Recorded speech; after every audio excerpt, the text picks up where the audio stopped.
Hey guys, and welcome to a kind of unique video here. This is where I'm kind of reacting to something you guys have been bringing up a lot lately. I wanted to just kind of make a talking point about it and really discuss where I'm coming from, why I say the things I say, and just try and have a realistic view on Kickstarter and our expectations of it. Of the companies on it, of how Kickstarter acts, and just kind of a general forum here. So I would love to discuss in the comments below with you after the video. So as you come up with points or counterpoints or agreements or discussion points or anything like that, let's discuss it all here and really kind of hash out, I guess, how we feel about all this. So as you might know, several companies have been canceling their Kickstarters, right? So we got Beyond the Monolith canceled. Lately, we got Neomorphosis canceled. And Neomorphosis in particular, I think, hit kind of a chord with people because it was 400% funded. So if you see here, we have 1,293 backers making $173,000, almost $174,000 from a $45,000 goal. And they canceled it saying it's gotta be bigger or whatever. We expect more, you know, they say the marketing speech that you always get. Really what they mean is that's not enough to fund, to actually make this game. And so to actually have the game unlocked and to actually play the game that they expect you to play at the funding level that they expect, it's just not, it wasn't reaching it, so they canceled it. First of all, good on them for canceling it. The worst thing you could do is not cancel it. Excuse me. The worst thing you can do is not cancel it and then hopefully try and get it in the pledge manager. You get those pledge managers that are open for like a freaking year. You know, they're just constantly open and they're constantly, you know, reopening it or anything like that because they're just trying to get money into the pledge manager because they didn't make it in the Kickstarter so they can actually deliver the game. That's when you get like multi-year games where they run out of money and they have to find it somehow, or from another Kickstarter. So they're actually going to throw another Kickstarter on there and hopefully it overfunds so that they can fund the old one. You don't want that at all. So best case scenario, regardless of anything, is cancel it. So good for them for doing that. Now, canceling it early, I'm not particularly good on. I would prefer them to actually run the campaign and then cancel at the end and let everybody know, like, hey, we're probably going to cancel this. We don't think it's going to be enough, but just being on Kickstarter, having people talk, it gives backers a forum to kind of communicate with one another. You see there's like, 829 comments here. You could have easily gotten 2,000 out of this or something like that as people tried to get the word out and add videos and do all this kind of stuff for it. So I'm a big proponent on go ahead and do the campaign, even if you know it's kind of a failure, because it's a great way to get word of mouth out, to get visibility and all that kind of stuff. Once you cancel it, it's like frozen, it's gone. Everybody who was there is there, and people just kind of, you know, vacate the premises. And so you don't want that. Now, what I want to talk about here, though, is really the truth around that funding goal, that $45,000 goal. Now, we know that that's bogus, right? You and I both know they're not going to make the game for $45,000. Now, there are some companies that can make some small-scale ones that do, but most of these other companies, they're planning a big Kickstarter game, you know, with lots of different quests and side modes and miniatures and all this kind of and component upgrades and whatnot. And it's just not going to happen at 45,000. It's not, especially for, you know, 1,300 people. You're not going to make 1,300 of these for 45,000 and make any sort of profit. It's just not the amount of, and the steel molds to make the miniatures itself. It gets expensive quick. They're multiple thousands of dollars each. That's, you know, tooling and then the actual steel mold itself and then manufacturing that's pretty cheap afterwards. But you need that kind of bulk. You need that, or the funding or the amount of people. Either way, you need it to kind of make business sense to do it. That's not including, you know, other contracts and artists and designers and, yeah, actually shipping it. The cardboard component contents, those cost a lot. They don't scale like miniatures. And miniature, it's expensive up front, but then you make them dirt cheap. Cardboard is kind of the cost of cardboard times whatever you need. So it doesn't scale very well there. Either way, that's a bogus. That's a lie, right? It's not true. Now, there are games that, or there are Kickstarters that have an honest one. Some that work, like, Return to Dark Tower. That one's doing quite well. It's got a whole bunch of like nostalgia to it as well, and very fancy looking, you know, disco light, you know, tower things that make sounds and whatnot. So there's a lot of stuff going for that one in particular. But then like Conan had an honest one that didn't work out either. So it just kind of depends. I'm going to get into the psychology of it in a little bit. Not that I'm a psychologist, but my thoughts on why things happen the way they do. But I do want to point out, first of all, for everybody saying that, like, oh my gosh, that's terrible. What kind of company would do that? I would just like to bring you to Unsettled by Orange Nebula. They do it, right? So 10,528 backers made $1.1 million. Good for them, by the way. That's awesome. Congrats on being successful. That being said, they had a $40,000 goal. That's a lie. They lied to you. So if you're like, oh my gosh, I can't imagine a company lying to you, then I hope you didn't back Unsettled, because they did too. Or Osworn. Osworn was great, right? 11,500 backers, 1.9 million. Shadowborn Games knocked out of the park, and they were upfront with, here's everything you get. We're not doing the whole stretch goal thing. We're not doing all that. But guess what? $50,000 stretch goal. So were they going to make the game for $50,000? I mean, shoot, Neomorphosis only had 45,000. That's 5,000 difference. So are you saying that for $5,000 it would have been fine? No, of course not. That's silly. They were expecting to hopefully get, $1 million plus. I mean, everybody dreams of that, right? But like, it's a numbers game. It's all about quantity and then just raw funds. And you gotta have those match, right? And a lot of it has to do with like, well, how many add-ons do you have? Well, only a certain percentage of people add add-ons. So, well, everybody gets a core game, not everybody gets the add-on. So the price point for the add-on's different than it's complicated, and I get that. I'm oversimplifying. All I'm saying is that these companies do it. You wanna know one of the best companies for not doing it? Come on. Bloodborne, huge. 986 backers. That's insane. Over 4 million raised. Funding goal? 200,000. Wow. 200,000 funding goal. Why didn't they just put a $5 funding goal? Why didn't they put a 45,000 funding goal and lie to us? Are we saying CMON is the best out there when it comes to this? Is that our standard? Rising Sun. 31,262 backers. My goodness, that's a lot.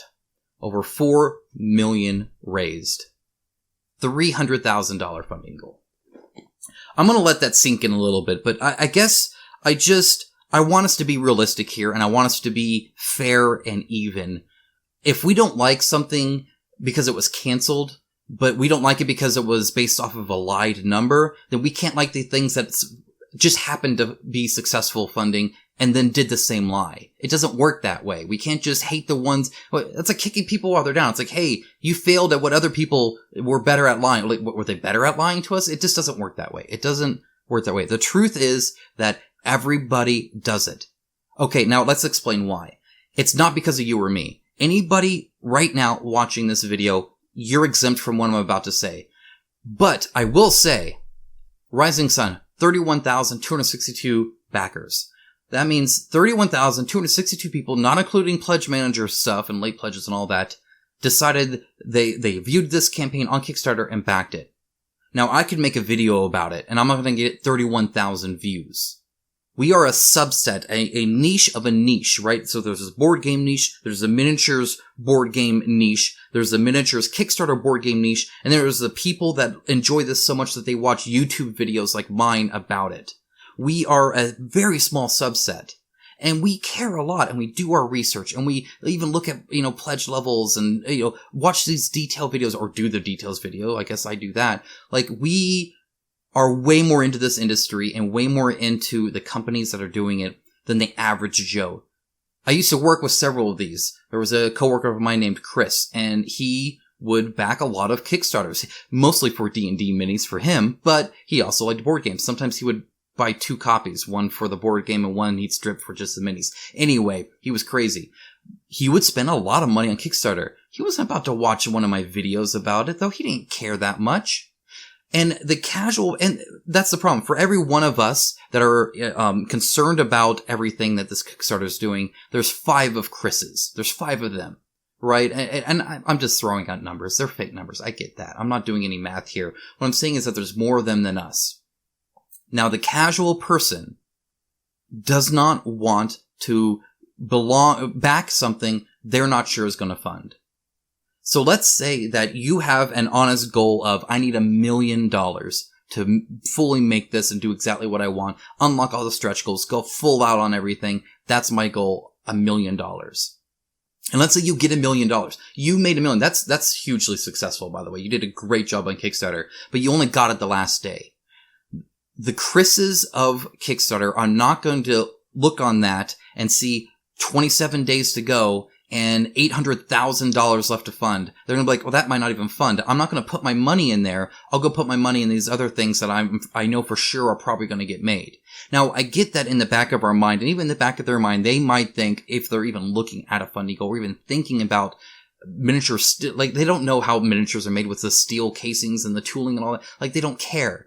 All they know is that this game might not fund, so I don't need to hold up my money in there for a month or even a week or whatever in the hopes that it might. And even then, it only might barely fund, as opposed to something that is a huge success and got $1 million, right? So we go to something like Unsettled here, 1.1 million. If their goal had been $1 million, let's say that's the real number they needed, then they just barely won.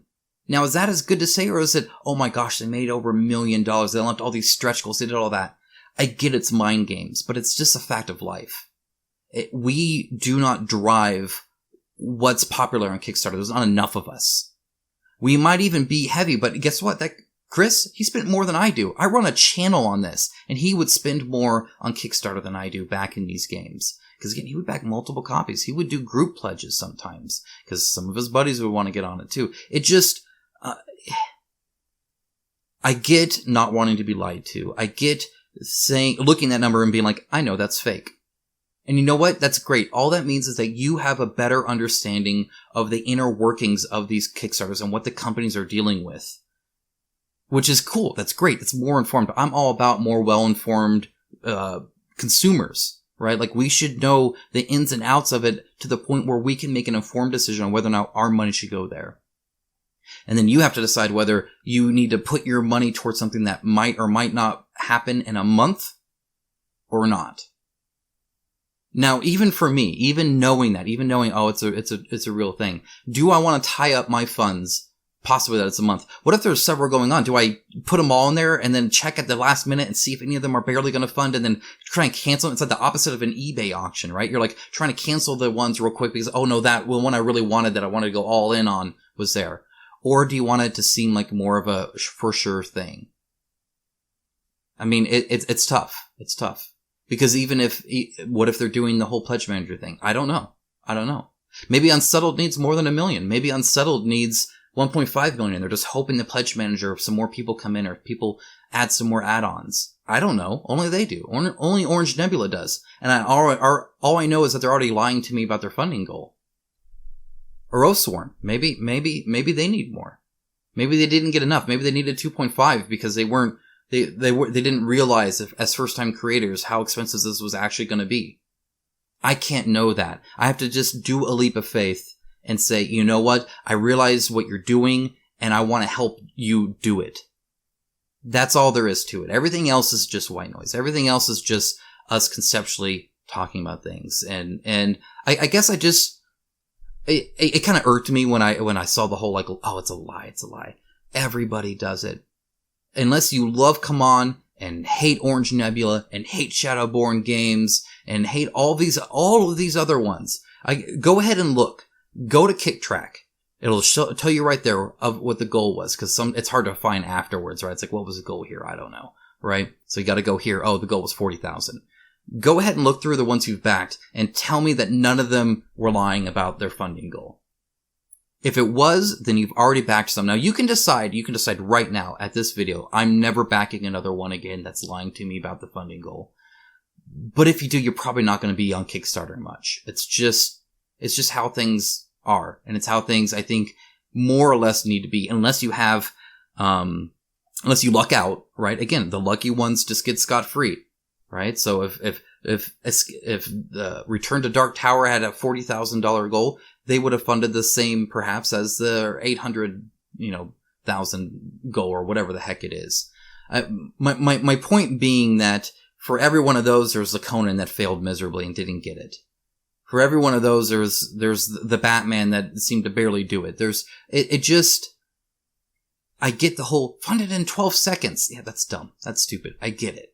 You get it. The Chris, though, is like, oh man, that must be a huge success. He's going to click on that ad and he's going to buy 2 copies. What are you going to do? Anyway, I guess I just wanted to point that out, and I wanted to really talk about that funding goal, because it seems to be such a big thing lately, and I think it's because of all the cancellations. And I get that it hurts. DEI from Ludus Magnus Studio, they canceled it. It was 200% funded, and they were like, nope, it deserves more, which really just means we needed more, right? I mean, it again, business talk, I get it. You're not going to say, hey, we were lying to you and we didn't, raise enough funds. You're going to put a little spin on it. That's fine. Same thing, 200%, right? Just wasn't enough because it was a lie. Now, they also did Black Rose Wars, and everybody seemed to back that one, and people were pretty cool with it. They're probably lying then, too. I haven't checked, but I bet if you did, you would. I guarantee it's a low number there. So, anyway, I have a thing. Snooze that. I don't want that. Anyway, guys, I just wanted to talk about that, and I would love to talk about it in the comments, because this is just my opinion. I get that, and I'm making probably some assumptions on what you guys are thinking. But I'd made a kind of a comment about the cancellation of Neomorphosis specifically, and people were like, oh my gosh, it was a lie. And I was like, well, I mean, they're not doing anything different than any other company that I know of. Except, CMON's awesome. I mean, they're obviously the best company on Kickstarter because they're just so honest. And I can't say that. I can't. There's a lot worse things to lie about or to manipulate, or, I mean, if you want to talk about something, talk about FOMO, right? I mean, talk about, early birds, talk about all that kind of stuff. Stretch goals, right? Like, all those stretch goals are fake too, right? Every time we see Awakened Realms do their stretch goals, it's all a lie. It just, that they're purposely manipulating how the expansions are broken up. They're purposely manipulating the funding goal just to keep things going, just keep things interesting. It's kind of like a show, right? They're not just, hey, here's our game. It's like, hey, here's this part of the game, oh, look what we're going to do now. Isn't that crazy? It's a way to pretty much highlight the game over the course of a campaign, for better or worse. And honestly, there's a lot of times I kind of like it. I'm not gonna lie. It can be kind of fun. Anyway, let's discuss, because I think it's important for the industry. Even if we aren't necessarily the majority stakeholders here, I think it's still important to discuss, because we can be a vocal minority versus just a financial minority. So anyway, thanks for listening to me rant about this, try and figure out, just get to the bottom of who's lying and who's not, and whether or not we should care. Alright guys, as always, thanks so much for watching. I hope you have a wonderful rest of your week, and I will talk to you very soon in some reviews. And then, I think we need another news video.